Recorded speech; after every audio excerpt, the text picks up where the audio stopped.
Hello बच्चों। कैसे हैं आप सब? उम्मीद करता हूँ बहुत बढ़िया होंगे। मैं भी बहुत बढ़िया हूँ।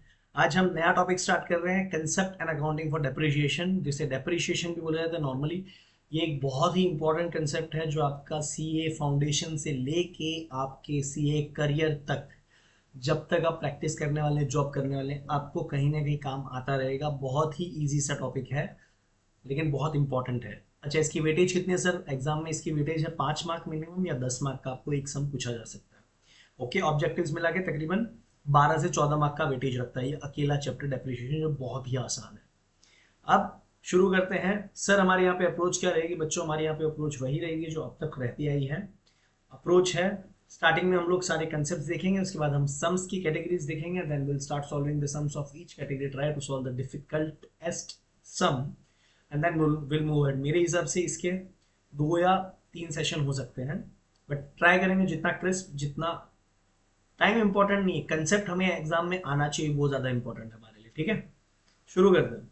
तो यहाँ पे आपको सबसे पहले इसकी थियरी के बाद जो एक कैटेगरी प्रॉब्लम वो क्या है, डिफरेंट टाइप्स ऑफ डेप्रीशिएशन के क्या क्या मेथड्स हैं आपके। ठीक है, what are the different types of depreciation methods, illustrations हैं हर एक टाइप की। जो आपकी इलस्ट्रेशन नंबर 1 to 6 हैं, ये हम लोग को सारे के सारे देखने पड़ेंगे समझने के लिए, सारे डिफरेंट टाइप्स के डेप्रिसिएशन मेथड्स को। उसके बाद आ जाता है सर सेल और disposal of PPE. What is PPE? Plant property and equipment. हम ये डिटेल में देखेंगे आगे। इसका मतलब क्या है सर? जब हम लोग सेल करेंगे सेट का तो उसकी क्या ट्रीटमेंट करेंगे, डिस्पोज ऑफ करेंगे उसके क्या ट्रीटमेंट करेंगे, हम लोग डिटेल में सारी चीज देखेंगे। फिर अगर हमारा मेथड ऑफ डेप्रिसिएशन अगर हम लोग चेंज करते हैं तो उसकी क्या ट्रीटमेंट करेंगे, एक इलस्ट्रेशन है प्यारा सा, हम लोग सॉल्व करेंगे। उसके बाद रिवैल्यूएशन ऑफ पीपी है, change in useful life of asset है, वो हम लोग देखेंगे। और ये होते होते आपका चैप्टर खत्म हो जाएगा। ठीक है, यहाँ पे एक प्रैक्टिस क्वेश्चन 1 जो है, ये काफी ही अच्छा समय प्रैक्टिस करने के लिए कैलकुलेशन पर्पज से, ये भी हम क्लास में ही सॉल्व करेंगे। अब आते हैं आपके चैप्टर पे। ठीक है, अब आते हैं आपके चैप्टर पे। सर चैप्टर का नाम है concept and accounting of depreciation. ठीक है सर, डेप्रिसिएशन होता क्या है? सबसे पहले कंसेप्ट ऑफ डेप्रिसिएशन में शुरू में 3 शब्द यहाँ पे यूज कर लिए इन्होंने। क्या शब्द यूज किए हैं अगर मैं आपको दिखा दूं तो वो शब्द है, सर शब्द यूज किए हैं पी, पी और ई।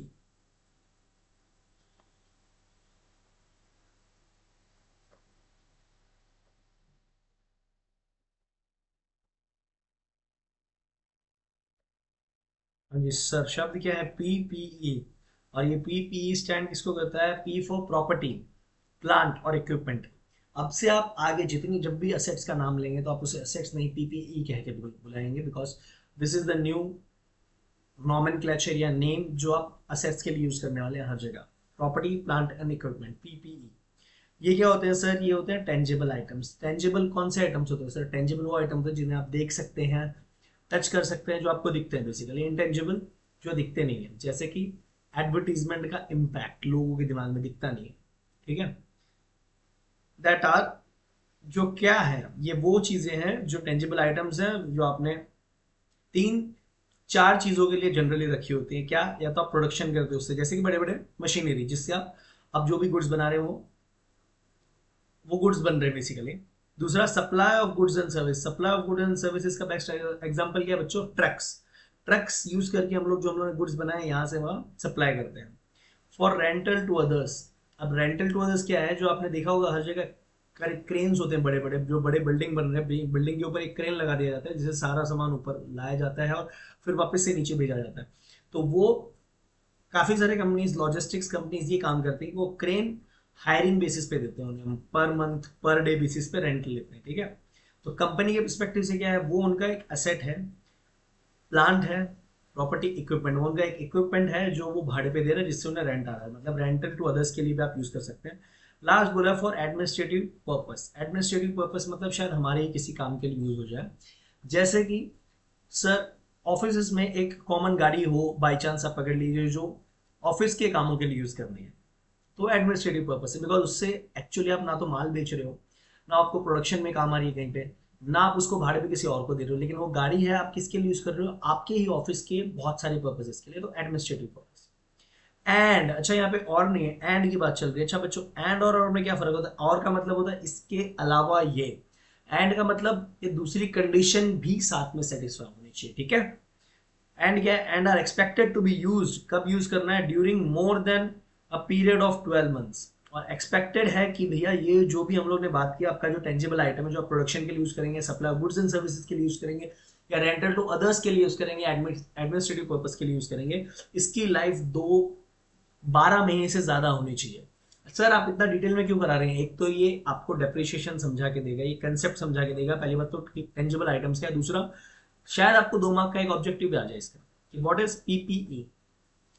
तो पीपीई लिखने में 4 चीजें कि सर ये हेल्ड फॉर यूज होता है किस किस चीज के लिए, या तो प्रोडक्शन के लिए, या सप्लाई ऑफ गुड्स सर्विसेज के लिए, या फिर रेंटल टू अदर्स के लिए, या फिर एडमिनिस्ट्रेटिव पर्पस के लिए, और जिसकी expected useful life. Expected useful life, हाँ एक्चुअल में ऐसा भी हो सकता है शायद वो एडमिनिस्ट्रेटिव पर्पस के लिए हमने गाड़ी रखी और कोई दुर्घटना हो गई और वो गाड़ी शायद दूसरे महीने में एक्सीडेंट में खराब हो गई या खत्म हो गई, बट नॉर्मली अगर वो चलती तो expected to be use for more than 12 months, वो वाली कंडीशन आपने देखनी है, ठीक है। ये सब असेट्स के अब डायरेक्टली नीचे आ जाइए, कहां पे आ गए हम लोग? सीधा value of such assets decreases with the passage of time mainly due to the following reason। अब ये क्या बोल दिया? ये जो भी चीजें आपकी, फॉर एग्जांपल जो हमने गाड़ी की बात की, भाई ऑफिस के लिए गाड़ी खरीदी, मान लीजिए 10 लाख रुपए की गाड़ी है। 10 लाख रुपए की गाड़ी, क्या आप 2 साल बाद उसे बेचने जाएंगे? क्या उसके 10 लाख मिलेंगे? बिल्कुल नहीं सर, उसकी वैल्यू कम मिलेगी। कम क्यों मिलती है? बिकॉज आप उसे यूज कर रहे हो, पुरानी हो रही है। तो जो आप यूज करने की वजह से उसकी वैल्यू कम होती है, वो इन कारणों की वजह से होती है। वो कारण क्या है? आपने देखा होगा डव सोप का एडवर्टीजमेंट आता है, DOV जिसका स्पेलिंग है, एक्चुअल में इसका स्पेलिंग क्या है बच्चों?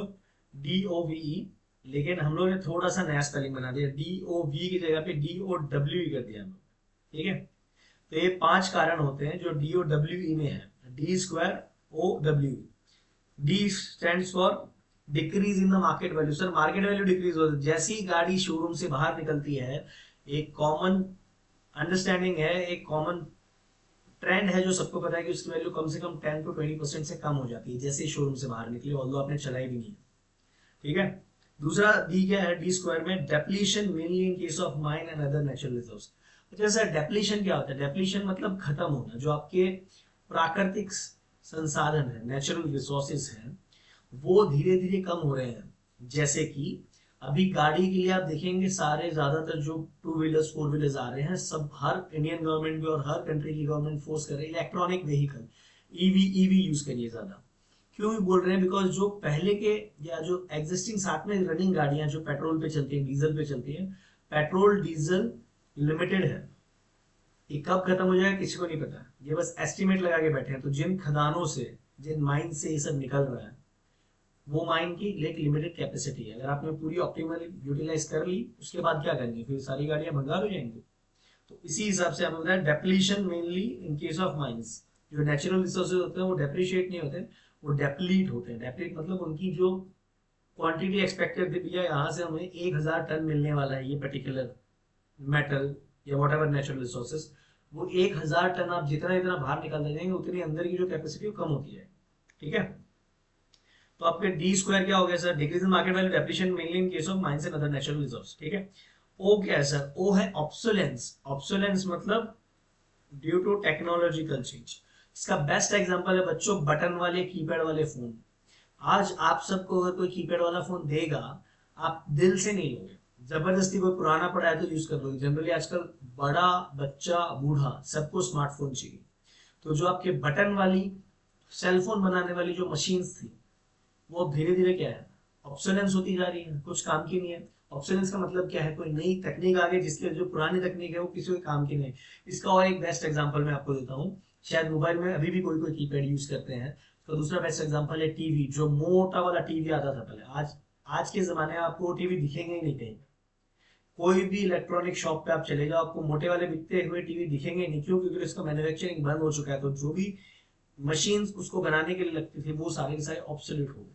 अब हर जगह जाएंगे तो LCD, LED, QLED ये कैटेगरी के टीवी चल रहे हैं, ठीक है। सर DOW क्या है? W है sir wear and tear due to its use in business. Wear and tear मतलब जैसे जैसे आप कोई भी चीज यूज करते हो वो थोड़ी बहुत घिसती है, थोड़ी बहुत टूटती है, वो सारी चीजें। जैसे कि एग्जाम्पल, आपके पास फोन हो, आप अपने सेलफोन पे स्क्रैच गार्ड चढ़ाते हैं, आप उसके पीछे कवर चढ़ाते हैं, क्यों? सो दैट सर अगर बाई चांस गिर गया ना तो सेलफोन डैमेज ना हो। तो जो आप बोल जिससे बचाने की कोशिश कर रहे हैं ना, वो वेर एंड टेयर है। आपका scratch guard by chance phone गिर गया तो कितने लोग आप देखते हो स्क्रैच गार्ड टूटा हुआ है, तो वो स्क्रैच गार्ड से उसका अपना मोबाइल बचा रहा है। तो बेसिकली वेर एंड टेयर इसको बोलते हैं कि सर जो नॉर्मल यूज करते हुए थोड़ा बहुत नुकसान हो जाता है, ठीक है, उसकी वजह से भी उसकी वैल्यू डाउन होती है। अगर आप किसी का सेलफोन लेने जाओ, गाड़ी लेने जाओ, और उस पर स्क्रैचेस आए हुए हैं, डेंट है, तो आप उसकी वो वैल्यू नहीं लगाओगे जो एकदम नई गाड़ी की लगाओगे, ठीक है। लास्ट क्या है सर? डी ओ वी नहीं, D O W E, dove का लास्ट क्या? Efflux of time. Efflux of time क्या होता है सर? अगर टाइम पास होता है ना धीरे धीरे, तो उसके हिसाब से भी, ऑल दो आपने वो पर्टिकुलर सेट यूज नहीं किया, फिर भी उसकी वैल्यू कम होती है। सर ऐसा कैसे हो गया? ऐसा ऐसे हो गया बच्चों, चलती का नाम गाड़ी, आपने सुना होगा डायलॉग। तो अगर गाड़ियां खड़ी रहे, मैं गाड़ी का एग्जांपल इसलिए दे रहा हूँ, कॉमनली हर जगह पे दिख जाती है।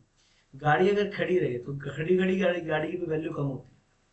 सिर्फ दो चीजें ऐसी हैं जो खड़ी रहेंगी ना, एक्चुअली एक ही है, उसका ही सब पार्ट है दूसरा, पड़े पड़े भी उसकी वैल्यू कम नहीं बढ़ती है, वो है लैंड।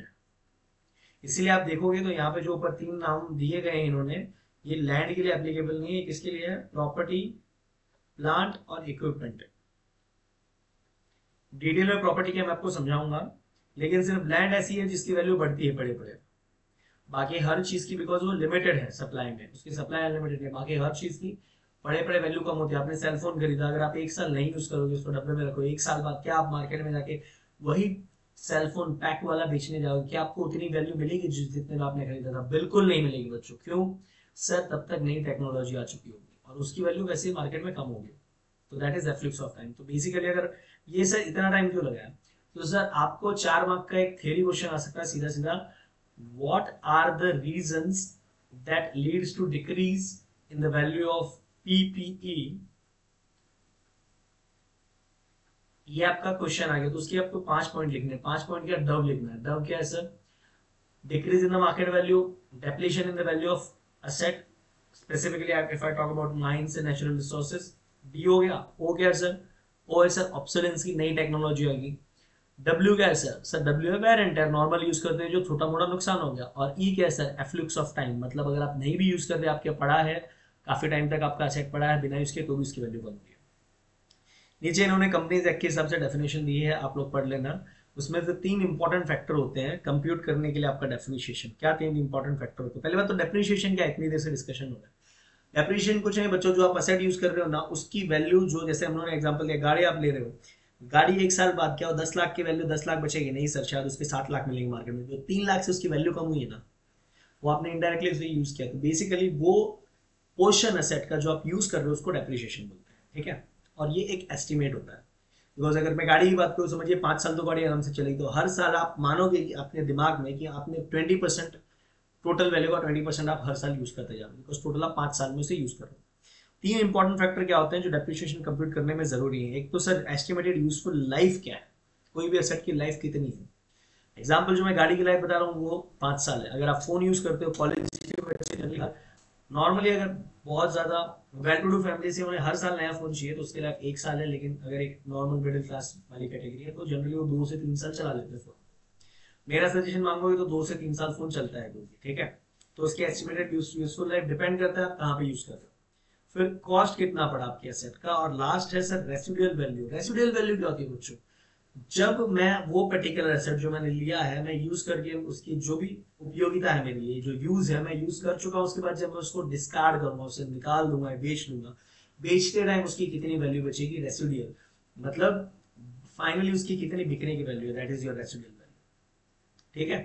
ये होती है हमारी residual value of the asset at the end of its estimated useful life. For example, मैंने जो एग्जांपल दिया आपको, हमारी गाड़ी, गाड़ी हम लोग बिजनेस पर्पस के लिए यूज करें, 10 लाख रुपए की गाड़ी है, आपने 5 साल यूज करनी है, 5 साल बाद जितना भी उसको मार्केट में वैल्यू मिलेगी वो उसकी रेसिडुअल वैल्यू, मान लो 2 लाख रुपए मिल जाएगी, ठीक है। तो 2 लाख रुपए उसकी रेसिडुअल वैल्यू है, एस्टिमेटेड यूजफुल लाइफ है 5 साल आपके हिसाब से, और उस पर्टिकुलर एसेट जो आपकी गाड़ी उसकी वैल्यू है, cost of the asset is 10 lakh rupees. अब सीधा सीधा आ जाते हैं depreciation on component of asset. अब कंपोनेंट क्या होता है? कंपोनेंट सर होता है कि एक असेट का कोई ऐसा हिस्सा है जो असेट के बाद भी यूज हो जाता है। इसमें एक बहुत अच्छा एग्जांपल दिया, हम लोग वही पढ़ेंगे। It may be noted that the accounting standard as well as the companies act, it may be noted, क्या नोट करते हो आप, अकाउंटिंग स्टैंडर्ड के साथ साथ कंपनीज एक्ट भी रिक्वायर करता है क्या, depreciation to be charge on component basis, component के हिसाब से आपको डेप्रिसिएशन चार्ज करना है। सर कंपोनेंट क्या है, इसका एग्जांपल देख लीजिए आप बच्चों। तो कंपोनेंट क्या है, component for aircraft classic example ऐसे एसेट का, ठीक है। क्लासिक का मतलब क्या होता है, जो आप कहीं पे भी दे सको, वो कंसेप्ट समझाने के लिए। एयर फ्रेम जो होता है दैट इज क्या सर, जो एयर फ्रेम होता है ना, मतलब बॉडी, एयरफ्रेम मतलब बॉडी जो होती है एयरक्राफ्ट की, मतलब जो ढांचा में दिखता है जो प्लेन जैसा, वो वो एक अलग पार्ट है। उसका एक इंजन एक अलग कंपोनेंट है, और उसका जो अंदर का इंटीरियर होता है, जो कि आपकी सीटें हो गई, सामान रखने की जगह हो गई, बीच में चलने की जगह, उसकी टॉयलेटरीज हो गई, वो सारा आपका इंटीरियर। इन सबकी इंडिविजुअली अपनी अपनी अलग एक लाइफ। वापस बताइएगा सर। सो अगर आपको ये चीज मैं थोड़ा सा डिटेल में एक्सप्लेन करने जाऊं, तो सर देखिए, ये मेरा, मान लीजिए मेरा एरोप्लेन है, ठीक है। ये मेरा एरोप्लेन, तो इसका जो आउटर स्ट्रक्चर है ना, ये पूरा, इसकी एस्टिमेटेड यूजफुल लाइफ पकड़ लीजिए है 10 साल, ठीक है। अब इसमें और क्या होता है बच्चों, यहाँ पे आप देखोगे ना, तो यहाँ पे इसके इंजिन होते हैं, जो गोल गोल पंखा घूमता है यहाँ पे दोनों जगह पे। तो ये जो इंजिन है ना, इसके इंजिन है, इंजन की लाइफ है मान लीजिए आप 5 years, इंजन भी चलता है। और जो अंदर जो सीटिंग वगैरह पूरी की हुई है, अंदर की सीटिंग दिखाइए सर, अंदर की सीटिंग है आपकी, यहाँ पे एक डोर रहेगा, यहाँ पे आपकी खिड़कियां दिख रही है आपको, खिड़कियों के अंदर फिर यहाँ पे सेटिंग मीटिंग होगी सारी। तो जो सीट्स है अंदर बैठने की, वो सीट्स अगर फटी हुई सीट पे आपको बिठाएं, आप एरोप्लेन के पैसे, एरोप्लेन की टिकट सबसे महंगी होती है, उसके पैसे देके जा रहे हो, आपको फटी हुई सीट पे एयरलाइन वाले बिठाए, आपको कैसा लगेगा? बिल्कुल अच्छा नहीं लगेगा, हम बोलेंगे उसका रिव्यू बहुत घटिया देंगे, नेक्स्ट टाइम से उसमें ट्रैवल नहीं करेंगे एयरलाइन में। उसी प्रकार से आप थिएटर में भी जाते हो तो उनकी सीट्स एकदम परफेक्ट होनी चाहिए, चकाचक, और सबसे ज्यादा वही यूज होता है। ये जो अंदर का इंटीरियर है ना सीट, सारे के सारे जो अंदर के सीट है, शायद ये सीट सारे के सारे 2 साल में डेप्रिशिएट करते हैं, मतलब 2 साल में सीट रिप्लेस करते हैं, 5 साल में इंजन रिप्लेस करते हैं, और जो बाहर का ढांचा है प्लेन का, वो तकरीबन 10 साल चल सकता है। तो बात समझ में आ रही है? तो ये जो 3 अलग अलग मैंने आपको चीजें बताई, ये कंपोनेंट्स है सर। एक फ्रेम एक कंपोनेंट है, सीट्स या इंटीरियर एक कंपोनेंट है, और उसके जो इंजन है एयरप्लेन का, वो अलग कंपोनेंट है। तो कंपोनेंट डेप्रिशिएशन का मतलब इतना ही है कि जो कंपोनेंट जितना चलने वाला है लाइफ के हिसाब से आप डेप्रिशिएट करेंगे। अब सर आप बोलेंगे बच्चे बहुत ही सर लॉजिकल बात है, अगर मेरा फ्रेम 10 साल चल रहा है, अंदर का इंटीरियर 2 साल में चेंज कर, तो ऑफकोर्स मैं उसको 2 साल में ही खर्चा या एक्सपेंस आउट करूंगा, ठीक है। आप डेप्रिशिएशन को करते क्या हो सर, डेप्रिशिएशन हमारा खर्चा होता है, लेकिन ये नॉन कैश खर्चा। सर कैश और नॉन कैश क्या होता है? कैश खर्चा सर वो होता है जिसमें आपको पेमेंट इमीडिएटली करना है। जैसे आप पानी पूरी खाने गए, आपने पेमेंट कर दिया। अब अगर आप मोबाइल की बात करो, जो आप मोबाइल यूज कर रहे हो, मोबाइल एक बार आपके पेरेंट्स ने दिला दिया, आप समझो 2 साल यूज कर रहे हो, तो हर महीने वो डेप्रिशिएट हो रहा है। अगर आपका प्रॉफिट एंड लॉस बना है, 2 साल बाद आपको एक और फोन चाहिएगा, तब 2 साल में धीरे धीरे इसकी वैल्यू उतनी आप यूज करते जा रहे हो, तो जो यूज कर रहे हो that is your non cash expense. आप उसके लिए पेमेंट नहीं कर रहे, पेमेंट आप पहले कर चुके हैं, आपके पेरेंट्स कर चुके हैं जो आपने खरीदा, लेकिन अभी भी उसको यूज करो। So that is basically non cash expenditure, जिसमें कैश का आउटफ्लो नहीं है लेकिन खर्चा है, क्योंकि आप पहले ही कैश दे चुके हो। दूसरी कैटेगरी का होता है कैश वाला एक्सपेंडिचर, जैसे कि आपने पानी पूरी खाई, आपने कुछ भी इडली खाई बाहर, idli, vada pav, whatever you have had, तो वो सारी चीजें आपकी हो जाएंगी कैश एक्सपेंस। जस्ट एक कंसेप्ट था, आपको बता दिया, इसलिए फटाफट आगे बढ़ते हैं। सर एरोप्लेन हमें समझ में आ गया। अब यहाँ पे कुछ इंपॉर्टेंट बात क्या है, ये इंपॉर्टेंट नोट करने की बात क्या है, पीपीई जो आपका है, PPE to be identified, separate component identify करने के लिए 2 कंडीशन सेटिस्फाई होनी चाहिए। क्या 2 कंडीशन है सर? सेपरेट कंपोनेंट क्या है सर, अलग अलग जो एक ही एसेट के अलग अलग पार्ट है, उनकी लाइफ के हिसाब से हम अलग अलग डेप्रिशिएट करेंगे, लेकिन वो अलग अलग है कि नहीं ये आइडेंटिफाई करने के लिए 2 कंडीशन होनी चाहिए। क्या कंडीशन है? सिग्निफिकेंट कॉस्ट होगा, अगर आप उसे कंपेयर करेंगे overall cost of property plant and equipment के मुकाबले, एक आइटम का अच्छा खासा कॉस्ट होगा। सिग्निफिकेंट है वो परसेंटेज नहीं, लेकिन फिर भी अच्छा खासा होगा, ठीक है। जैसे कि अगर इंजन चेंज होता है एरोप्लेन का, तो अच्छा खासा खर्चा आता है उसका। अगर सारे के सारे इंटीरियर चेंज कराना है, अच्छा खासा खर्चा आएगा। And the estimated useful life, जो उसकी एस्टिमेटेड यूजफुल लाइफ है, और depreciation method different from rest of the parts of the property and plant and equipment. Basically पहले कंडीशन क्या है, पहले तो वैल्यू छोटी मोटी नहीं होनी चाहिए। जैसे कि अगर मैं एरोप्लेन की बात करूँ तो एरोप्लेन में सीट होती है, सीट के ऊपर जो एक पतला सा कपड़ा लगा रहता है, अगर सीट की एक सीट के ऊपर का जो लेदर कवर है, आप एक एक को अलग से अलग अलग असेट रिकग्नाइज नहीं करें, क्योंकि इसकी वैल्यू इनसिग्निफिकेंट है, सिग्निफिकेंट नहीं। ये सिग्निफिकेंट जो वर्ड है ना यहाँ पे बहुत इंपॉर्टेंट है, इसको कुछ तो भी कर दो आप। इनसिग्निफिकेंट बोले तो बहुत छोटा खर्चा है यार, सिग्निफिकेंट मतलब अगर मैं सारे सीट्स चेंज करूँ तो that is a good amount of expenditure to be income. ठीक है, एक तो सर सिग्निफिकेंट खर्चा होना है, दूसरा उसकी, पहला सिग्निफिकेंट खर्चा, दूसरा सर उसकी जो लाइफ है ना, life should be different from the rest of the part, rest of the other components of the set. जैसे हमारी प्लेन के चक्कर में उसके इंजन 5 साल चलते हैं, उसकी जो इंटीरियर है 2 साल में पब्लिक उसे खराब कर देती है, हमें हर 2 साल में चेंज करना पड़ रहा है। तो और बाहर का फ्रेम 10 साल तक कुछ नहीं बिगड़ता। तो हर एक कंपोनेंट की अलग अलग लाइफ है और वो सिग्निफिकेंट भी है। तो ये दोनों कंडीशन सेटिस्फाई होंगी तो ही आप कंपोनेंट अकाउंटिंग करेंगे। आई होप यहाँ तक आपको एकदम क्लियर है। फटाफट आगे बढ़ते हैं। अब सर हमें ऑब्जेक्टिव डेप्रिसिएशन क्यों प्रोवाइड करना चाहिए? डेप्रिसिएशन इसीलिए प्रोवाइड करना चाहिए, डेप्रिसिएशन पहली बात क्या है बच्चों, आपका खर्चा है। तो डेप्रिसिएशन से आपका क्या होता है सर, करेक्ट इनकम मेजरमेंट होता है। सर मेरी जो इनकम है वो बराबर मेजर होगी, कैसे?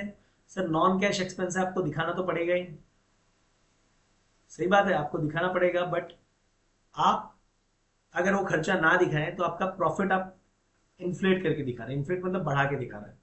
तो करेक्ट इनकम मेजरमेंट होती है इससे। दूसरा, to true position of the statement. Sir statement क्या होता है और account, profit and loss account क्या होता है? Sir balance sheet is a statement.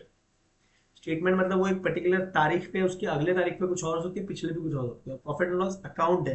Account मतलब सर यहाँ से यहाँ, मतलब एक पूरे साल का मेरा एक पूरा चिट्ठा है।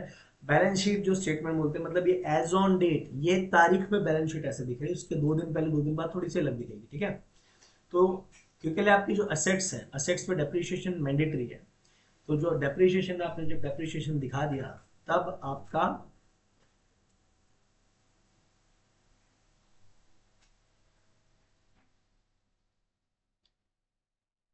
1 सेकेंड बच्चों,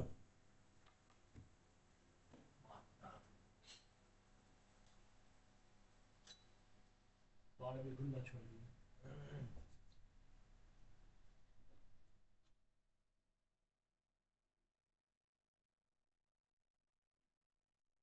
हाँ, हम बात कर रहे थे, continue.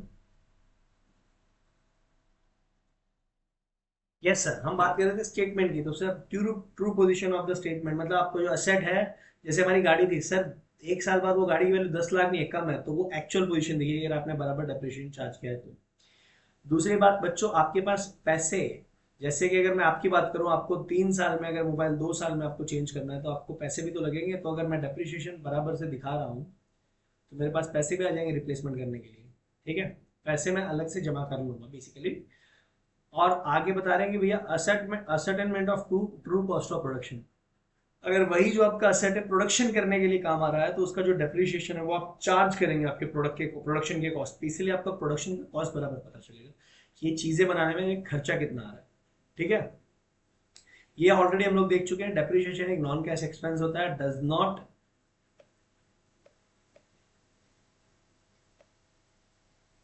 Not result in any cash outflow. मतलब इससे आपका कोई भी कैश आउटफ्लो नहीं होता, बिकॉज ये नॉन कैश एक्सपेंस होता है। कौन से फैक्टर इंपॉर्टेंट है आपके मेजरमेंट में? तो अभी हम लोग डायरेक्टली इस पे आते हैं कि सर क्या चीजें हमें मिलानी चाहिए जब मैं एसेट पता कर रहा हूँ।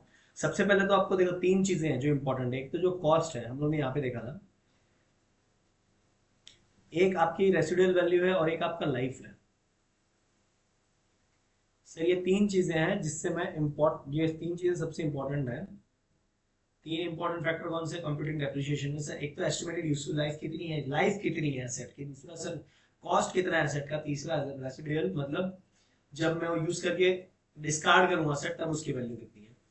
तो सर अब कॉस्ट के बारे में बात चलिए, कौन सी चीजें कॉस्ट में ऐड होती है। ठीक है, फटाफट देख लेते हैं। सर ये सारी जो चीजें ना, आप आ जाइए पेज नंबर आपके मॉड्यूल के 5.6 पे। तो सर क्या चीजें मेरी कॉस्ट में ऐड होगी? सबसे पहले उसका परचेज प्राइस बच्चों, क्या सर? सबसे पहले सर उसका परचेज प्राइस ऐड होगा, ठीक है।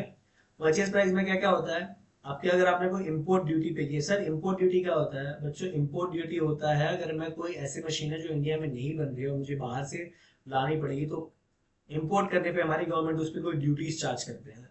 अगर वो रिफंडेबल है, रिफंडेबल का मतलब गवर्नमेंट बहुत सी चीजों को प्रमोट करना चाहती है, बहुत सी चीजों को डिमोट करना चाहती है। जिसको प्रमोट करना चाहती है उस चीज को रिबेट देती है या फिर रिफंड देती है। अगर समझो मैंने आपसे टैक्स ले भी लिया, बीइंग अ गवर्नमेंट, मैं गवर्नमेंट और मैंने आपसे आप कोई असेट या कुछ भी लेके आए, कोई आपका प्लांट एंड मशीनरी लेके आए आप इंडिया में, और उस पर मैंने आपसे ड्यूटी का पैसा ले लिया आते हो, लेकिन मैं वो चीज प्रमोट करना चाहता हूँ, तो मैं आपको रिफंड कर दूंगा ड्यूटी, ठीक है। जो भी आपने टैक्सेस भरे वो, उसको बोलते हैं रिफंडेबल। नॉन रिफंडेबल मतलब जो चीज का पैसा अपने को नहीं मिलेगा, आपके लिए इतना ही जानना इंपॉर्टेंट है। या फिर परचेज करने से रिलेटेड जो आपने टैक्स दिए गए हैं, ठीक है। किसको माइनस करके अगर कोई भी ये सारा काम करते हो, आपको कोई ट्रेड डिस्काउंट मिला है या कोई भी रिबेट मिला है किसी भी नाम से, रिबेट का मतलब भी डिस्काउंट ही होता है, किसी भी नाम से अगर आपको कोई भी डिस्काउंट मिला है, आप वो डिस्काउंट माइनस करने के बाद वाले चीज ले लेंगे, ठीक है। बाद में क्या इसके समझ आएंगे, टेंशन मत लो। सिंपली आपको इतना देखना परचेस आप, सर मुझे क्या देखना है एग्जाम में, बहुत कंफ्यूजिंग होता है। आपको इतना देखना है सर कितने में आपने एसेट परचेज किया, उसके साथ अगर कोई टैक्सेस दिए हैं, क्या वो ब्रैकेट में कहीं पे भी इंफॉर्मेशन दी कि ये रिफंडेबल है। अगर रिफंडेबल है आपको कॉस्ट में इंक्लूड नहीं करना, नॉन रिफंडेबल तो आप कॉस्ट में ऐड कर दीजिए, ठीक है। साथ में अगर कोई डिस्काउंट किया तो माइनस करना है, इतनी सी बात बोलिए। सर सेकंड क्या है, कोई भी कॉस्ट डायरेक्टली एट्रीब्यूटेबल है to bring the asset to the location and condition necessary of it to be capable of operating। इसका क्या मतलब है बच्चों? इसका मतलब है वो सारे खर्चे जो आपको एसेट को जिस काम के लिए वो लाया गया उस काम तक लाने के लिए जरूरी है। जैसे कि आप कोई बहुत बड़ी मशीनरी लेके आए, वो मशीनरी आपके प्लांट में सेटअप करने के लिए एक इंजीनियर आएगा बाहर से, उसका अलग से आपको फ्लाइट कॉस्ट देना है, उसकी प्रोफेशनल फीस अलग से होगी, ठीक है। दूसरी चीज, अब वो जब लगाएगा तो लगाने के लिए भी एक स्पेशल बेस बनाना पड़ेगा आपको, उसके कंस्ट्रक्शन कॉस्ट अलग से। बेसिकली जिस काम के लिए आप मशीन लाए थे उस काम तक जब तक फिट नहीं होगी, तो फिटिंग का जो खर्चा है, दो ज्यादा cost non age cost directly attributable. यार ये खर्चा भी मशीन का पार्ट है, बिकॉज मशीन अल्टीमेटली लाके मेरे को क्या करना है, उससे यूज ही करना है ना, और यूज करने के लिए जो प्लेटफॉर्म आपको बनाना है दैट इज नेसेसरी, जो इंजीनियर आके उसको सेटअप करेगा वो भी बहुत जरूरी है। तो वो हो जाएगा cost directly attributable. Sir exam में क्या आएगा बच्चों? एग्जाम में सिंपली इतना आएगा, आपको ये वर्ड याद रखना है, directly attributable. Cost directly attributable, इसको कुछ तो कर दो, यही आपके सम में दिया होगा, cost which are directly attributable to for the placement और intended use of the asset was so and so rupees, ऐसा करके आपको दिया होगा, आपको सिंपली कॉस्ट में ऐड करना है, ठीक है। तीसरा पॉइंट है the initial estimate of the cost of dismantling, removing the item and restoring on the site on which the asset is located. अब ये क्या है, बहुत बार बच्चों जो मैं प्लांट की बात कर रहा हूँ ना, आपको जो इक्विपमेंट्स होते हैं इतने बड़े होते हैं कि जब आप उन्हें यूज करके हटाएंगे ना, समझिए 5 साल 10 साल बाद, तो जो आपने जैसे प्लेटफॉर्म बनाया था वो प्लेटफॉर्म भी वापस से हटाना पड़ेगा। बेसिकली एसेट हटाने के बाद का भी खर्चा है, वापस से वो साइट को वैसा ही बनाना, उसको बोलते हैं restoration cost, restoring the site cost. ये भी आपको कॉस्ट में ऐड करना है। तो बेसिकली तीन चीज होगी सर, जो भी परचेस किया उसमें कुछ भी अगर रिफंडेबल है तो माइनस करो, नॉन रिफंडेबल सब ऐड करते जाओ। सर उसमें कोई अगर हमें डिस्काउंट या रिबेट माइनस कर दो। दूसरी चीज क्या है सर? दूसरी चीज सर ये जो भी कॉस्ट डायरेक्टली रिलेटेड है एसेट को उसके इंटेंडेड यूज के लिए और उस जगह पे लाने के लिए जो आपको यूज करना है वो सारा आप ऐड कर दो। तो सर क्या इसमें ट्रांसपोर्टेशन ऐड होगा?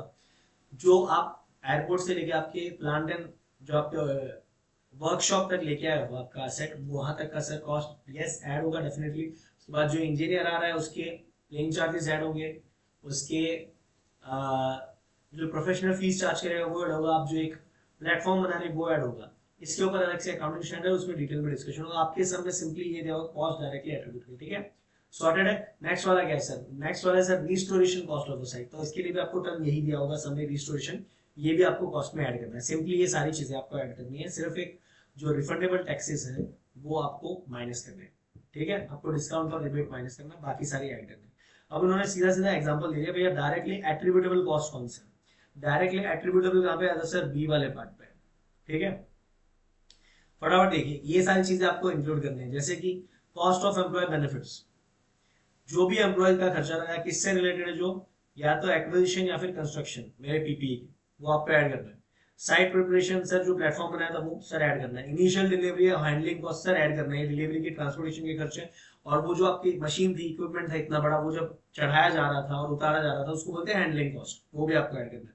इंस्टॉलेशन करना, उसको असेंबल करना, सर टुकड़ों टुकड़ों में आते थे बड़े बड़े पार्ट्स क्रेन्स में, बड़े बड़े ट्रक्स में, तो उसको एक जगह पे लाके असेंबल किया जाता है, तो वो असेंबलिंग कॉस्ट होता है। असेंबल मतलब जोड़ना। Cost of testing whether the asset is functioning properly. अब ये क्या होता है सर, बच्चों जब बड़े बड़े इक्विपमेंट या बड़ी मशीनें रखती है ना, तो स्टार्टिंग में इनको सैंपल रन करना होता है, मतलब आपको चेक करना होता है क्या ये मशीन बराबर चल रही है कि नहीं, उसके लिए टेस्टिंग चलती है। तो जो कॉस्ट होता है ना टेस्टिंग का, वो भी आपका कॉस्ट ऑफ एसेट में ऐड हो जाएगा, और डायरेक्टली एट्रीब्यूटेबल कॉस्ट है। लास्ट क्या है, प्रोफेशनल फीस। जैसे कि हमने बताया अगर कोई इंजीनियर आया है जिसने आके फॉरेन से आके आपका पर्टिकुलर मशीन इंस्टॉल किया, तो उसका आपको चार्जेस पे करना पड़ेगा, ठीक है। अब नीचे बताया गया है कि ये एक्सपेंसेस जो है should not become part of cost of asset, ये आपको असेट में ऐड नहीं करना है। कौन से सर, अगर आपने कोई नई फैसिलिटी ओपन की, उसका इनॉग्रेशन कर रहे हो, सर इनॉग्रेशन से मेरे मशीन का लेना देना नहीं है, बिना इनॉग्रेशन के मशीन चलेगी, तो वो ऐड नहीं करेंगे। दूसरा क्या है, नया प्रोडक्ट या सर्विस आपने लॉन्च किया, उसके लिए एडवर्टीजमेंट या प्रमोशनल एक्टिविटी कर रहे हैं, तो सर प्रमोशन से फर्क नहीं पड़ेगा मशीन को। मशीन का काम क्या है, प्रोडक्शन करना, वो प्रोडक्शन करेगी बिना एडवर्टीजमेंट के। एडवर्टीजमेंट आपका सेल्स के लिए जरूरी है, तो आपके कॉस्ट ऑफ एसेट में ऐड नहीं होगा, ठीक है। सर नेक्स्ट आइटम क्या है, cost of conducting a new business in a new location with a new class of customer, इसको बोलते हैं स्टाफ को अगर आप ट्रेन कर रहे हो कि कैसे कस्टमर से डील करना है, सर वो स्टाफ को ट्रेन कर रहे हो, अगर यही सर ट्रेनिंग कॉस्ट होता कि इक्विपमेंट चलाने के लिए आपने ट्रेन किया, तो कॉस्ट में ऐड हो जाता, बिकॉज बिना ट्रेनिंग के कोई कस्टमर चला, आपका एम्प्लॉय या वर्कर है वो चला नहीं पाता मशीन, तो that will be added in the cost. ये क्या है, स्टाफ को ट्रेनिंग दी गई ताकि वो कस्टमर से बात कर सके। नए लोकेशन पे गया, शायद वहां की भाषा नहीं आती, तौर तरीके नहीं आते, वो आप अपने कर्मचारियों को सिखा रहे हो, उसका खर्चा ये ऐड नहीं होगा। Administration and other general overhead cost. Administrative क्या होता है सर, एडमिनिस्ट्रेटिव मतलब जो आपने इतना बड़ा बिजनेस बनाया हुआ उसको चलाने का जो खर्चा है, बिजनेस को चलाने का। जैसे कि आपने वर्कशॉप बनाया, आपने वर्कशॉप में आपके काफी बड़े बड़े प्लांट एंड मशीनरी लगाई हुई है, आपके यहाँ पे कर्मचारी काम कर रहे हो काफी सारे, आप ऑफिस बनाया हो आपने अलग से, ऑफिस में काम कर रहे हो, तो ये सब जो लोग काम कर रहे हैं और जो आपने ये सेटअप बिठाया हुआ इसको मैनेज करने का जो खर्चा होता है उसको बोलते हैं एडमिन कॉस्ट, ठीक है। आगे बढ़ते हैं बच्चों फटाफट। डेप्रिसिएशन के मेथड्स कितने हैं, तो डेप्रिसिएशन के मेथड बच्चों हैं टोटल 6। ये आपके डेप्रिसिएशन के मेथड्स। सर पहला क्या, स्ट्रेट लाइन मेथड। मैं सीधा सीधा पीरियड के हिसाब से बाइफिकेट करते जाऊंगा, सबके टेंशन मत लो, सम सॉल्व करेंगे, उसको बोलते हैं straight line. Diminishing balance method मतलब भाई जितना मेरे पास अभी असेट की वैल्यू पड़ी है मैं उस पर डेप्रिसिएशन आगे चार्ज करूँ, बाद में जो क्लोजिंग बैलेंस बचेगा उस पर चार्ज करो। तो diminishing balance method basically closing balance पे डेप्रिसिएशन चार्ज करना, उसको बोलते हैं।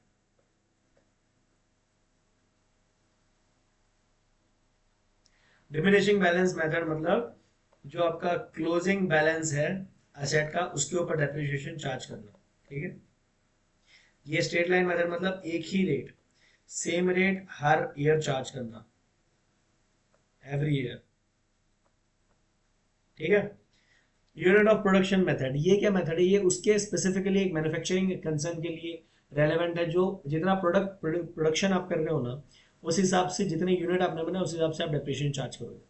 सम of year of digit method, ये एक और मेथड है जिसमें आप डिजिट्स यूज करते हैं। एक मशीन आर्म मेथड है, मशीन के कितने घंटे यूज हो उस हिसाब से आप डेप्रिसिएशन चार्ज करो। एक डेप्लीशन है बच्चों, डेप्लीशन ऑलरेडी हम लोग ने वर्ड देखा था। डेप्लीशन का मतलब होता है सर कि जो नेचुरल रिसोर्सेज हैं, नेचुरल रिसोर्सेज हैं उनको, कि भैया खादान में कितना बचा है कितना नहीं बचा, उनको जो आप डेप्रिशिएट कर रहे हैं, जो यूज कर रहे हैं, उसको डेप्लीशन बोलते हैं, ठीक है। ब्रॉडली आपके ये मेथड्स हैं। अब हम फटाफट से एक एक मेथड उठाएंगे और उसके सम सॉल्व करने शुरू करेंगे, ठीक है। सबसे पहले straight line method. Straight line method का एक फॉर्मूला दिया है, बड़ा एक प्यारा सा। स्ट्रेट लाइन मेथड है टोटल आपका कॉस्ट ऑफ एसेट में से आप रेसिडुअल वैल्यू को माइनस करोगे, डिवाइड करोगे यूजफुल लाइफ से। और इसका रेट कैसे निकलेगा, रेट निकलेगा सर जितना डेप्रिसिएशन है ना, मतलब ये जो अमाउंट आया ना उसको डिवाइड करोगे by cost of total asset और इनटू 100 करोगे, तो आपको डेप्रिसिएशन का मेथड आ जाएगा। समझ में आई बात, सिंपल सा फॉर्मूला है सर, कितने का आपने एसेट परचेज किया माइनस करोगे कितना उसका हमारा यूज होने के बाद वैल्यू मिल सकता है, डिवाइड बाय कितने साल तक हम लोग उसको यूज करने के बाद वो वैल्यू लेने वाले हैं, जो अमाउंट आएगा वो आपका डेप्रिसिएशन होगा। डेप्रिसिएशन परसेंटेज के लिए depreciation divide by cost of asset multiply by 100 करेंगे। बहुत ही सिंपल सा फॉर्मूला है, फटाफट सम्स पे आता है। टारगेट करते हैं अपने इस 1 घंटे का कि हम कम से कम 6 टाइप के डेप्रिसिएशन मेथड समझ लेंगे, ठीक है। अच्छा, डेप्रिसिएशन रिड्यूसिंग या डिमिनिशिंग बैलेंस मेथड भी है। तो पहले हम लोग एक स्ट्रेट लाइन का सम देखते हैं, और सम से पहले हमें एंट्रीज देखने। तो दो टाइप के आपके एंट्रीज के ऑप्शन है। क्या एंट्रीज है? दो अल्टरनेटिव अप्रोचेज है सर। क्या अप्रोचेज है दो? एक तो बोलता है कि आप डेप्रीशिएशन को, आप असेट को फिक्स, मतलब आप असेट को कॉस्ट पे रखिए, और डेप्रीशिएशन जो भी चार्ज कर रहे हैं ना उसके लिए एक अलग अकाउंट बनाइए जिसको बोलते हैं प्रोविजन फॉर डेप्रीशिएशन अकाउंट। मतलब क्या सर? सो मैं, मेरे जो फर्स्ट अप्रोच है और ये सेकंड अप्रोच। फर्स्ट अप्रोच में मैं क्या बोल रहा हूँ? मैं बोल रहा हूँ कि सर मेरा जो फिक्स असेट्स है वो मैं कॉस्ट पे ही रखूंगा, और मैं क्या करूंगा, एक provision for depreciation, PD, provision for depreciation बना दूंगा जिसमें मेरा डेप्रीसिएशन एक्यूमुलेट होता रहेगा, ऐड होता रहेगा। सर दूसरा मेथड क्या? दूसरे में क्या बोल रहा हूँ सर, मैं फिक्स असेट्स को नेट वैल्यू पे रखूंगा कॉस्ट की जगह। नेट का क्या मतलब है? जितना डेप्रीसिएशन जिस साल का, मैं इस पर जो क्लोजिंग बैलेंस है वो दिखेगा, ठीक है। तो ये दोनों मेथड्स के एंट्रीज यहाँ पे बताए गए हैं। तो प्रोविजन फॉर डेप्रीसिएशन, अगर आप ये एक्यूमुलेट डेप्रीसिएशन अकाउंट ओपन करके, मतलब ये फर्स्ट वाला केस करते हो, तो आप एंट्री क्या पास करेंगे? डेप्रीसिएशन अकाउंट का आप डेबिट करेंगे because it's expense, debit all expenses and losses.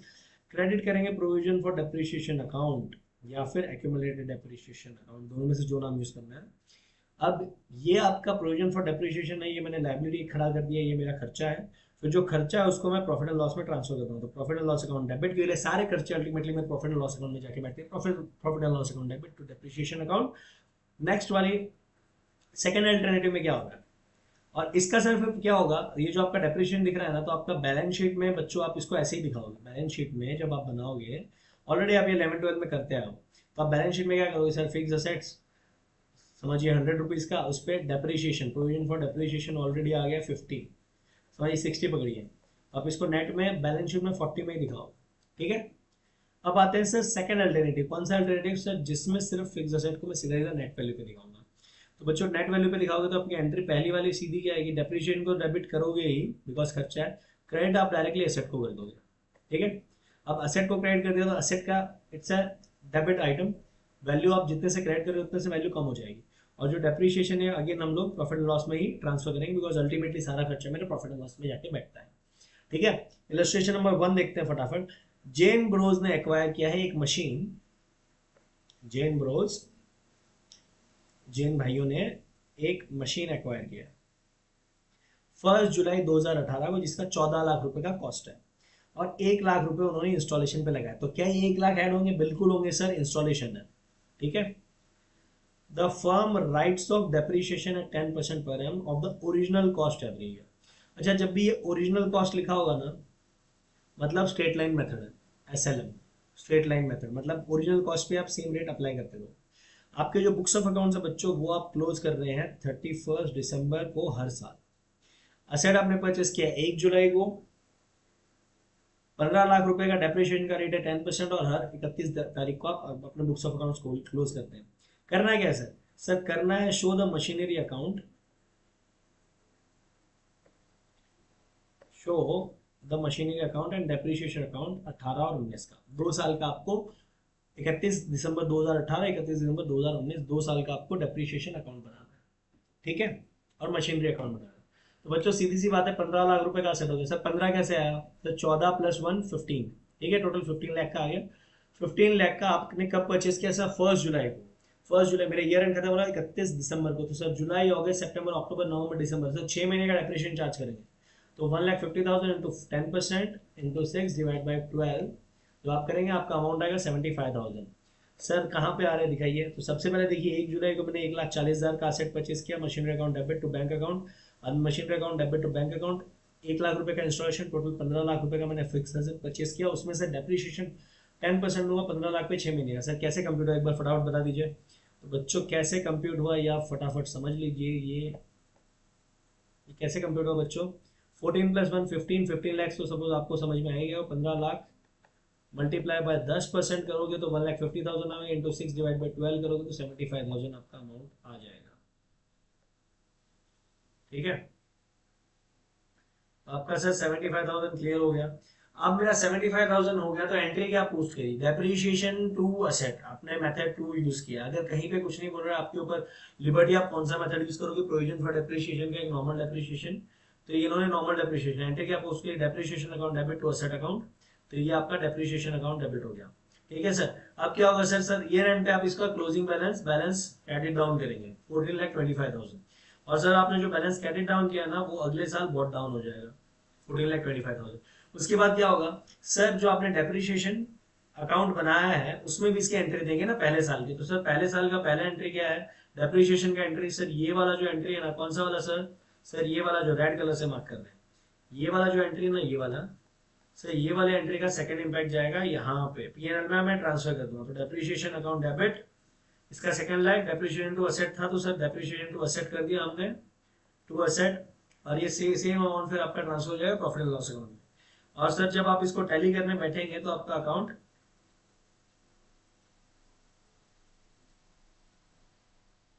इन्होंने टैली नहीं, इन्होंने सिर्फ लाइन कर दिया, यहाँ पे जो लाइन किया ना इसका मतलब 2019 खत्म हो, ठीक है। अब आगे क्या करना है सर नेक्स्ट ईयर अब पूरे साल का डेप्रिशिएशन, सर पूरे साल का किस पे चार्ज करोगे, सर सेम आपको क्या बोला है बच्चों, ओरिजिनल कॉस्ट, ओरिजिनल कॉस्ट मतलब ओरिजिनल कॉस्ट कितना है सर, 15 लाख, 15 लाख पे सर 10% पूरे साल का, तो मतलब 1,50,000 डेप्रिशिएशन होगा। आई होप आपको क्लियर हो गया होगा। 15 लाख पे 10% कितना होता है, 1,50,000। सर कैसे आया सर बच्चों, 15 लाख को सिंपली 10% से मल्टीप्लाई कर दिया और 12 महीने का, तो इंटू 12 डिवाइड बाई 12, तो आपका अमाउंट हो जाएगा 1,50,000। ठीक है, 1,50,000 सबसे इजी वाला समय है। फिर सर मेरा बैलेंस कैरी डाउन कितना हो, तो बच्चों आपका बैलेंस बचेगा जब टैली करोगे तो 14,25,000 में से 1,50,000 जो आपने डेप्रिशिएशन दिया नेक्स्ट फुल ईयर का वो माइनस होकर आपका नेट बैलेंस बचेगा 12,75,000, and that will be going to the in depreciation account, you will be posting an entry कि भैया depreciation account debit to asset account, और वो सारा का सारा बैलेंस 31 दिसंबर को आप पास ऑन कर दोगे प्रॉफिट एंड लॉस अकाउंट में। आई होप आपको पहला वाला स्ट्रेट लाइन मेथड बहुत ही सिंपल है, उसके एंट्रीज भी समझ में आ गए होंगे, और जो आप कॉस्ट में क्या ऐड करेंगे, इंस्टॉलेशन कॉस्ट ऐड करेंगे, ओरिजिनल कॉस्ट बोल दिया तो मेरा जो मैंने परचेस किया था उसके ऊपर एक पर्टिकुलर रेट से मैं डेप्रिशिएशन चार्ज करता जाऊंगा। ठीक है सर, अभी देखते हैं डब्ल्यूडीवी। अच्छा डब्ल्यूडीवी में क्या होता है, डब्ल्यूडीवी में बच्चों इतना ही फर्क होता है, डब्ल्यूडीवी में क्या होता है, आपका जो रेसिडुअल वैल्यू बचा हुआ है ना, जैसे अगर मैं फर्स्ट वाले एग्जांपल को बताऊं तो फर्स्ट वाले में आपने पहले चार्ज किया था डेप्रिशिएशन 15 लाख रुपए पे, फिर आपकी वैल्यू बची 14,25,000, मैं दूसरी साल डेप्रिशिएशन चार्ज करूंगा, मैं तो 15 पे नहीं 14,25,000 पे करूंगा। सिंपली जो वैल्यू बची हुई है ना, रिड्यूसिंग बैलेंस मेथड, जो रिड्यूस्ड वैल्यू है मैं उसके ऊपर डेप्रिशिएशन चार्ज करूंगा, उसको बोलते हैं रिटर्न डाउन वैल्यू और रिड्यूस बैलेंस मेथड। ठीक है, इलस्ट्रेशन नंबर 2 देखते हैं इसके लिए फटाफट। जो जैन भाई हैं, जैन भाई ने एक्वायर किया एक मशीनरी 1 जुलाई 2018 को 14 लाख रुपए पे, 1 लाख रुपए उसने इंस्टॉलेशन पे खर्चा किया, वो depreciation right, the firm rights of depreciation 10% every year. यहाँ पे इन्होंने ओरिजिनल कॉस्ट नहीं बोला, राइट्स ऑफ बोला सीधा, तो आपकी जो क्लोजिंग वैल्यू है उस पर आप चार्ज करेंगे। ठीक है, बुक 31 दिसंबर को क्लोज होती है। सेम एग्जांपल है, आपको 18 और 19 का सेम मशीनरी अकाउंट बनाया, तो अगर आप देखेंगे आपका जो फर्स्ट पार्ट है बच्चों यहाँ पे एग्जैक्टली सेम है, 14 लाख, 1 लाख, 15 लाख डेप्रिशिएशन 75,000, 6 मंथ्स का balance carried down 14,25,000, 14,25,000 brought down हो गया। जो डिफरेंस आने वाला है आपका दोनों ही मेथड में, एक इंपॉर्टेंट चीज, एसएलएम से कंप्यूट करो कि डब्ल्यूडीवी से करो, अगर रेट ऑफ डेप्रिशिएशन सेम है तो आपका डेप्रिशिएशन दोनों ही मेथड्स में सेम होगा पहले साल में। ये ऑब्जेक्टिव का क्वेश्चन बनता है, ट्रू और फॉल्स का क्वेश्चन बनता है 2 मार्क का। मैंने आपको आंसर भी बता दिया साथ में। क्या बात है सर बात ये है कि अगर आप डब्ल्यूडीवी मेथड फॉलो करें या आप स्ट्रेट लाइन मेथड फॉलो करें, अगर आपका रेट ऑफ डेप्रिशिएशन सेम है तो पहले साल का डेप्रिशिएशन सेम होगा। ये हम यहाँ पे देख चुके हैं सर, 75,000 ही यहाँ पे है और 75,000 ही यहाँ पे है। ठीक है, अब डिफरेंस जो आता है ना सेकंड ईयर में आता है, क्योंकि सेकंड ईयर में डब्ल्यूडीवी में आपका जो ओपनिंग बैलेंस है उसके ऊपर डेप्रिशिएशन चार्ज होगा, स्ट्रेट लाइन में जो कॉस्ट है उस पे चार्ज करोगे। तो यहाँ पे सर आपका ओपनिंग बैलेंस कितना, 14,25,000, 14,25,000 पे आप 10% चार्ज करोगे तो आपका अमाउंट आएगा 1,42,500, जबकि वहां पे सर हमारा डेप्रिशिएशन आया था 1,50,000 रुपए। क्लियर हो बच्चों, सिंपली डब्ल्यूडीवी में क्या सर, जो बैलेंस बच गया ना उसके ऊपर डेप्रिशिएशन चार्ज करना है, दैट्स इट। 1,42,000 पे 10% करके आपका आ गया डेप्रिशिएशन सर 1,42,500। अब जो बैलेंस कैटेड डाउन है, ये बैलेंस का अमाउंट भी चेंज हो जाएगा। 12,82,500 है, वहां पे सर सेम अमाउंट जो हमारा था वो आया था 12,75,000। क्यों सर? क्योंकि वहां पे डेप्रिसिएशन ज्यादा था, यहाँ पे डेप्रिसिएशन कम चार्ज हुआ। अब आते हैं हम मेथड नंबर 3 पे। आई होप आपको स्टार्टिंग के दो बहुत ही इजी से मेथड समझ में आ गए होंगे। Sir sum of years of digit method क्या है? तो बच्चों इसमें वेरिएशन क्या है? ये है रिड्यूसिंग बैलेंस मेथड का ही ये एक वेरिएशन है। इसमें आपको करना क्या होता है, जितने नंबर ऑफ ईयर्स हैं, ठीक है, जितने नंबर्स ऑफ ईयर्स हैं, प्रेजेंट ईयर मतलब हाँ, अभी का साल मिला के, of the remaining life of the asset, उसको आप डिवाइड करोगे total of all the digits of the life of asset. तो ये क्या है? सो सॉर्ट ऑफ ये सिंपल एवरेज जैसा है। एग्जाम्पल यहाँ पे इन्होंने देखिए एग्जाम्पल, एक एसेट की लाइफ है 10 साल और द टोटल होता है सारे डिजिट्स का 1 से 10 तक। अगर आप टोटल करोगे ना, 1+2+3+4+5+6+7+8+9+10 जो इन्होंने यहाँ पे दिया है, वो सब टोटल आता है 55। ठीक है, और ये टोटल डिजिट कितना है नीचे, इसका ये भी फॉर्मूला है जो उन्होंने यहाँ पे बताया। अगर आपको ये वाला सम आ गया तो जो लास्ट लास्ट का जो डिजिट है ना, उसमें 1 प्लस करो और लास्ट वाले को पुराने उससे पहले वाले से मल्टीप्लाई करके डिवाइड बाय 2 करो। मतलब सर हमारा इसमें क्या करना था, 1 to 10। आपको क्या करना था यहाँ पे 1 to 10। तो सर 10 तो मैं लिख दूंगा, प्लस 10+1 कितना होता है सर? 11 होता है। तो 10+1 = 11। तो 11 इंटू 10 डिवाइड बाई 2 करोगे तो भी आपका वही आंसर आएगा 55। अगर आपको ये ऐड नहीं करना तो ये बस एक छोटी सी ट्रिक बताइए। ठीक है, ये बाय द वे मेथड अभी तक इतना प्रचलन में नहीं है और इसके एडवांटेजेस सेम है रिड्यूसिंग बैलेंस मेथड के हिसाब से। ठीक है, इसका एक सम देख लेते हैं। आकाश ने, सिर्फ इतना ही बच्चों आपको समझ में आ गया होगा, आकाश ने क्या किया, सम देखेंगे और डिटेल में समझेगा। आकाश और कंपनी ने परचेस किया एक मशीन 10 लाख रुपए का। एस्टिमेटेड उसकी यूजफुल लाइफ है 10 साल। 10 लाख रुपए का एसेट है, 10 साल लाइफ है और 1 lakh scrap value. Useful life 10 साल है और स्क्रैप वैल्यू 1,20,000। मशीन को आपने 1 जनवरी 2014 को यूज करने का शुरू किया है। आपको क्या बनाना है, मशीनरी अकाउंट बनाना है, यहाँ पे डेप्रिसिएशन अकाउंट बनाना है। किसके बुक्स में? 2019 का, by using sum of years digit method. कब का बनाना है बच्चों? सर 2019 का बनाना है। परचेस कब हुआ है? 1/4/2014 में। ठीक है, आपको 19 का बनाना है, मतलब 15, 16, 17, 18, 19 वाले साल में जाके बनाना है। ठीक है, अब आप इसका पहले वर्किंग नोट देखो। तो सर 14 से लेके 18 तक हमें 19 का बनाना है, तो हमें पहले पता करना पड़ेगा कि जो ऑलरेडी पीरियड जा चुका है उसका डेप्रिसिएशन कितना हुआ है। तो सर जो टोटल है मेरा सम ऑफ डिजिट ऑफ डेप्रिसिएशन का, मतलब अगर मैं 10 साल लाइफ है तो 14 में 10, 9, 8, 7, 6, मतलब 2014 में 10 था, 2013 में 9 था, 2000 2015 में 9 था, 2016 में 8 था, 2017 में 7 था और 2018 में 6 था। अब 2019 की हम लोग बात कर रहे हैं, तो ये सबको आप ऐड करोगे, उसको आप डिवाइड करोगे 10 into 10+1 divide by 2, number of digit से आप डिवाइड करोगे। नंबर ऑफ डिजिट ये हम लोगों ने निकाला था लास्ट टाइम, जो निकाला था 55 आया था। कैसे आया था सर ये?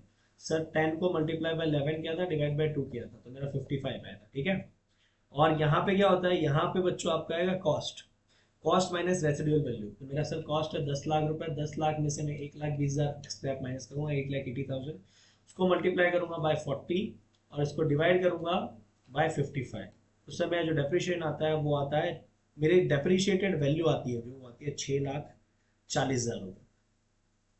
जो डेप्रिशिएशन दे देना चाहिए था आपको वो 6,40,000 रुपये। तो उसकी सर डब्ल्यूडीवी वैल्यू क्या? डब्ल्यूडीवी क्या होता है बच्चा? मेरे एसेट की वैल्यू में से मैं जब डेप्रिशिएशन को माइनस कर देता हूँ तो जो वैल्यू बचती है उसको बोलते हैं रिटर्न डाउन वैल्यू। तो आपकी डब्ल्यूडीवी आएगी फिर 3,60,000 रुपये। कब? 1 जनवरी 2019 को। अब 2019 का डेप्रिशिएशन इस पर चार्ज करेंगे। तो सर 2019 का कैसे करेंगे? वही सर 8,80,000 ये सेम, ये कॉपी पेस्ट, और अभी 6 तक तो हमारा हो गया था 2018 तक, तो अभी 19 में क्या होगा? 2019 का सर डिजिट आ जाएगा 5, तो वही 8,80,000 मल्टीप्लाई बाय 5 डिवाइड बाय आप करोगे 55, तो आपका डेप्रिशिएशन 2019 का आ गया 80,000 रुपये। समझ में आई बात? अब इसकी आपको एंट्री करनी है। सर एंट्री क्या होगी? सबसे पहले to balance brought down. Balance brought down कितना होगा 2019 में? सर 3,60,000 रुपये। कहाँ से पता चला? वर्किंग नोट नंबर 2 से डेप्रिशिएशन निकालने के बाद। सर 80,000 रुपये मेरा डेप्रिशिएशन है, वो मेरे को पता चला वर्किंग नोट नंबर 3 से।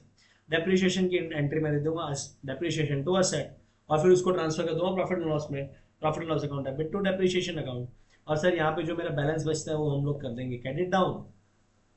इससे हमारा हो जाएगा इलस्ट्रेशन नंबर 3 सॉल्व। ये है आपका sum of year of digit, sum of years of digit method. ये इतना यूज में नहीं है प्रैक्टिकली, मैंने अब तक कभी भी इसको यूज करते हुए किसी भी ऑर्गेनाइजेशन ने देखा। सबसे ज्यादा जो यूज होता है स्ट्रेट लाइन मेथड या WDV मेथड। ठीक है, आगे बढ़ते हैं। लेकिन आपके एग्जाम में आ सकता है 5 मार्क का सम, बहुत ही ईजी सा है। Machine hour rate. Sir machine hour rate क्या होता है? जब आपके पास प्रैक्टिकल है, when it is practicable, when it is practicable, क्या प्रैक्टिकल है? क्या करना कि आप रिकॉर्ड रख सकते हो कि भैया कितने घंटे आपकी हर एक मशीन चल रही है। जब आपके पास काबिलियत है, आपके पास रिकॉर्ड कीपिंग का सिस्टम है जिससे आप पता लगा सकते हो कितने घंटे आपकी हर एक मशीन चल रही है, तो मशीन आर रेट निकाला, रेट ऑफ डेप्रिसिएशन यूज किया जाता है। वो कैलकुलेट कैसे करते हैं?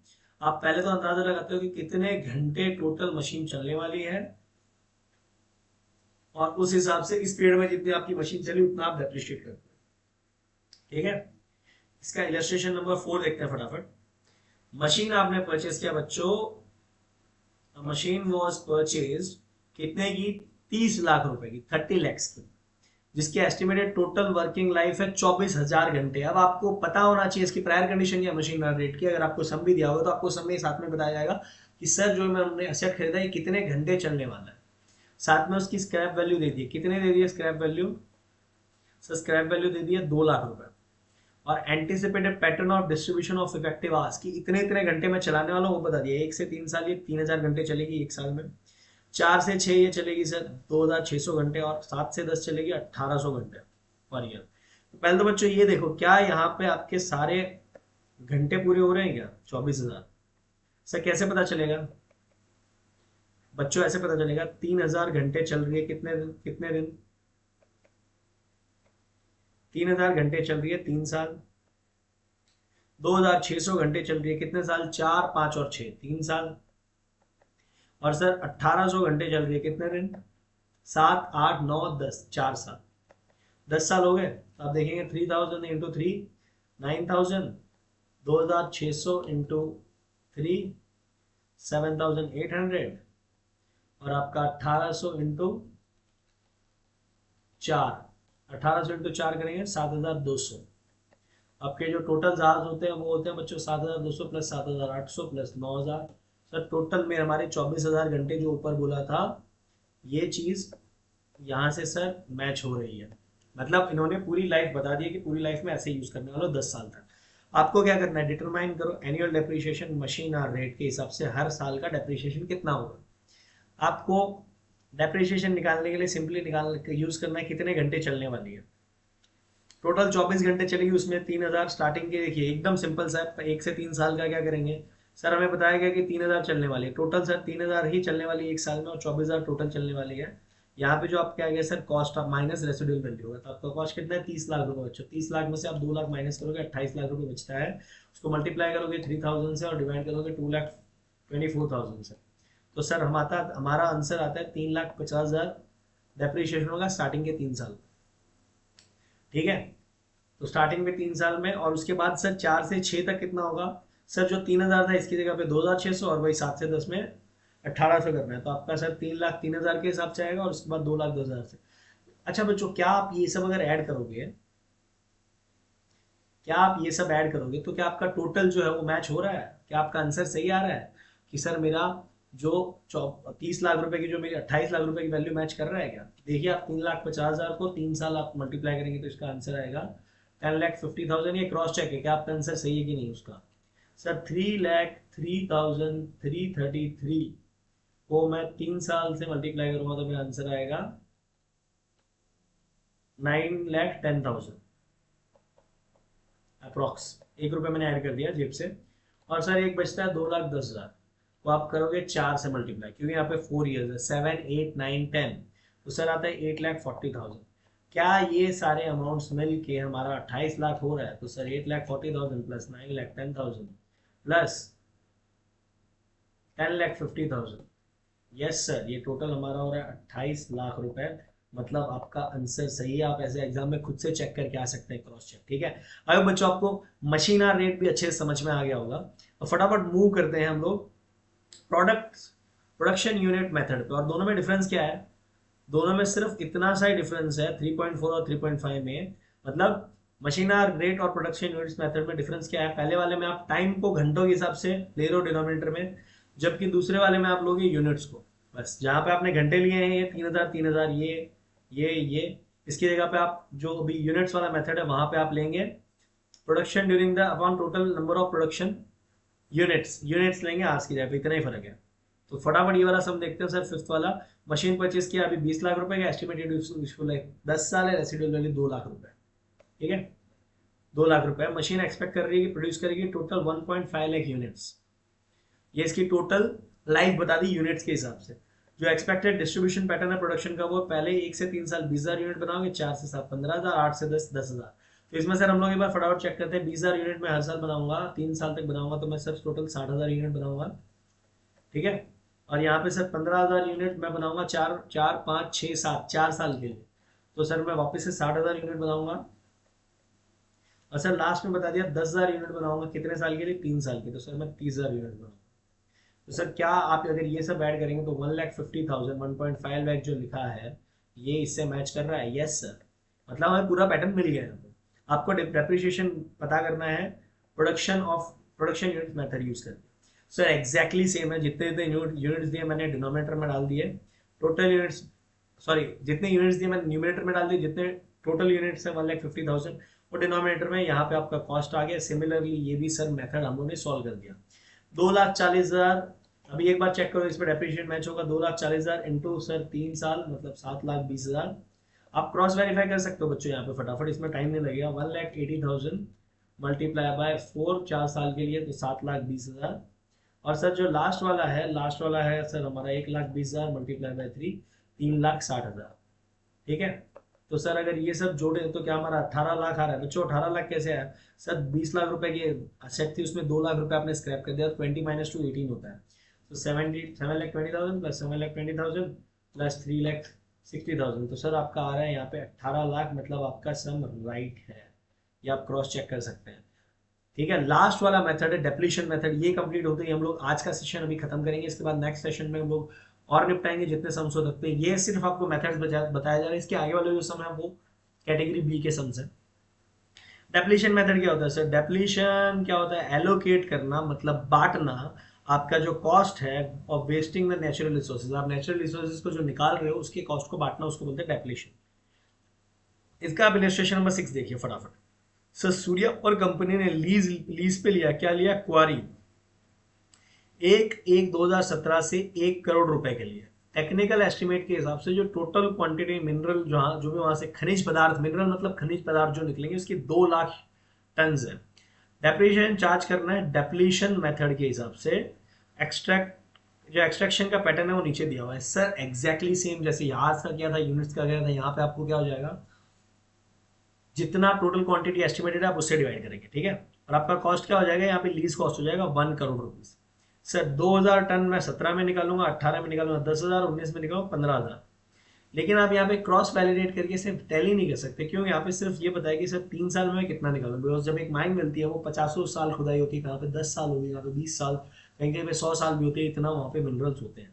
ठीक है, आपको क्या करना है? क्वारी लीज के अकाउंट, क्वारी के लीज अकाउंट और डेप्रिसिएशन अकाउंट बनाना है 17 से लेके 19 तक, 3 साल के।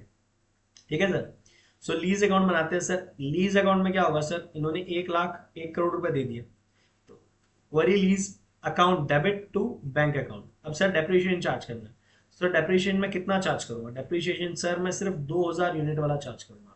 तो जैसे आप वहां पे कंप्यूट कर रहे थे, इसका मैं एक बार आपको कैलकुलेशन फटाफट यहाँ पे दिखा देता हूँ। सर टोटल मेरा कॉस्ट कितना है? 1 CR।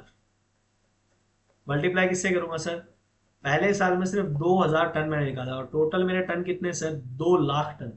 तो आप 2 लाख से इसको मल्टी डिवाइड करेंगे तो जो अमाउंट आएगा ये आपका सर आया 1 लाख रुपए। तो आपने टोटली 1 करोड़ में से असेट को सिर्फ 1 लाख ही यूज कर पाए हो, आप माइंड में 1 लाख का एक्सट्रैक्शन कर पाए हो, ठीक है। तो ये आपका आ जाएगा डेप्रीशिएशन टू असेट। अब इसमें अगर आपने नीचे डेप्रीशिएशन अकाउंट बनाया है तो डेप्रीशिएशन टू असेट की एंट्री 1 लाख की आपने पोस्ट कर दी, ठीक है। आपको एक कब तक बनाना है, 17, 18, 19 तीनों साल का। Sir by balance carried down आ जाएगा यहाँ पे, डिफरेंशियल ये बॉट डाउन कर दिया हमने। और सर जो डेप्रीशिएशन हमने चार्ज किया था वो डेप्रीशिएशन को हम लोग ने प्रॉफिट एंड लॉस में ट्रांसफर करके छोड़ दिया। अब क्या होगा सर, अब होगा सर मेरा दूसरे साल का डेप्रीशिएशन। तो बच्चों जैसे फर्स्ट ईयर का क्या था, दूसरे साल का क्या होगा आपका, 1 crore multiply by 10,000 divide by total आपका कितना है बच्चों, 2 लाख टन। तो आपका अमाउंट आएगा 5 लाख। अब ये कैसे कंप्यूट किया सर, ये कंप्यूटेशन देख लीजिए इसका डेप्रिशिएशन का कैसे हुआ है। सर डेप्रिशिएशन का कंप्यूटेशन हुआ है इसका 1 crore multiply by, sir units कितने बताए थे यहाँ पे देखिए, 10,000 यूनिट्स आपको बताए थे, 10,000 टन आप एक्सट्रैक्ट करने वाले हो, टोटल टन कितने सर 2 लाख टन है। तो सर इंटू 10,000, जैसे आपका ऊपर 2,000 सब ऐसे ही आप absolutely same divide by 2 lakhs अगर आप करेंगे तो आपका अमाउंट आएगा 5 लाख। सिमिलरली जब आप इस पे भी आएंगे 2019 पे तो इसका डेप्रिशिएशन कैसे कंप्यूट होगा, 1 CR मल्टीप्लाई बाय जितने यूनिट्स आपके सम में दिए हैं उतने डिवाइड बाय 2 lakhs अगर करेंगे तो सर कितना एक्सट्रैक्शन हुआ है सर, तीसरे साल में 15,000 यूनिट्स हुआ है। तो सर यहाँ पे 15,000 कर देंगे, 15,000 डिवाइड बाय 2 lakhs, तो आपका सर यही डेप्रिशिएशन आ जाएगा 7,50,000। कैलकुलेशन समझ में आया बच्चों, सिंपल सा है।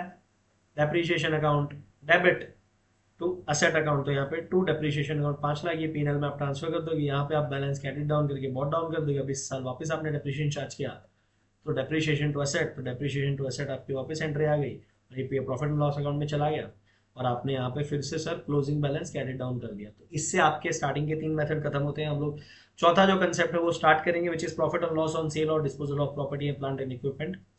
ये हम लोग नेक्स्ट टॉपिक स्टार्ट करेंगे। आई होप आपको अब तक का सेशन समझ में आया है एंड आपको अगर कोई भी क्वेरीज है, क्योंकि ये मैं लाइव लेक्चर ले नहीं पाया था because I have some commitments and I don't want कि आपके जो इंपॉर्टेंट टॉपिक्स हैं हम मिस कर दें, इसीलिए मैं रिकॉर्डेड लेक्चर आपको अपलोड कर रहा हूँ। एंड आपको अगर कोई भी डाउट है बच्चों डेफिनेटली आप कमेंट्स में मुझसे पूछ सकते हैं। अब तक के जो 6 मेथड्स आपको बताए ये आपके कंप्लीट हो गए हैं। इसके बाद हम जो नेक्स्ट वाला टॉपिक देखने वाले हैं वो है बच्चों आपका सेल और डिस्पोजल ऑफ पीपी, जिसका एक सम आपको यहाँ पे सॉल्व किया जाएगा। चेंज इन मेथड और डेप्रिशिएशन का भी एक सम सॉल्व किया जाएगा।